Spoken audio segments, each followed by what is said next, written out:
এক ব্যবসায়ী ছিলেন। তিনি বাজারে গুড় বিক্রি করতেন।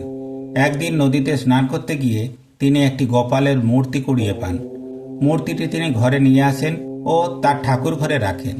তিনি প্রতিদিন সকালে সেই গোপালকে গুড় খাইয়ে বাজারে যেতেন।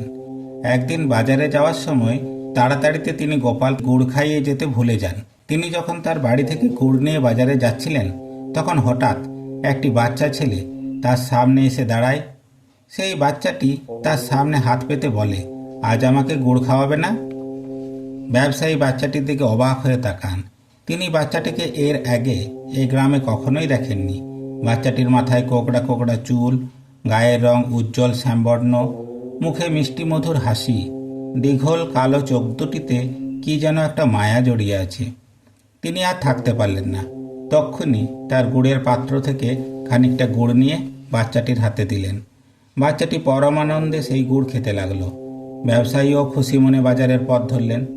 হঠাৎ কি মনে হতে তিনি একবার পিছন ফিরে বাচ্চাটির দিকে তাকালেন, কিন্তু বাচ্চাটিকে তিনি আর সেখানে দেখতে পেলেন না। তিনি ভাবলেন, বাচ্চা ছেলে তো, হয়তো দৌড়ে কোনো দিকে চলে গেছে। তাই আর না ভেবে তিনি গুড় নিয়ে বাজারে চলে গেলেন। সারাদিন পরে গুড় বিক্রি করে তিনি যখন বাড়ি ফিরলেন, তখন তার মনে পড়ল, ইস, আজ তো গোপালকে গুড় খাওয়ানো হয়নি। তিনি তৎক্ষণাৎ একটি পাত্রে খানিকটা গুড় নিয়ে গোপালের মূর্তির সামনে রাখতে গেলেন। আর গুড় রাখতে যেতেই তিনি যা দেখলেন তাতে একেবারে আশ্চর্য হয়ে গেলেন। তিনি দেখলেন গোপালের মূর্তির মুখে ও হাতে গুড় লেগে রয়েছে, কিন্তু তিনি তো গোপালকে গুড়ই দিয়ে যাননি। তার বাড়িতেও তো আর কেউ নেই যে গোপালকে গুড় খাওয়াবে। তাছাড়া তিনি ঘরে তালা দিয়েও গিয়েছিলেন। তাহলে তিনি যখন এসব কথা ভাবছিলেন, ঠিক তখনই তার মনে পড়ল বাজার যাওয়ার পথে সেই বাচ্চাটির কথা। এবার তিনি বেশ স্পষ্ট বুঝতে পারলেন যে তিনি আজ কাকে গুড় খাইয়েছেন।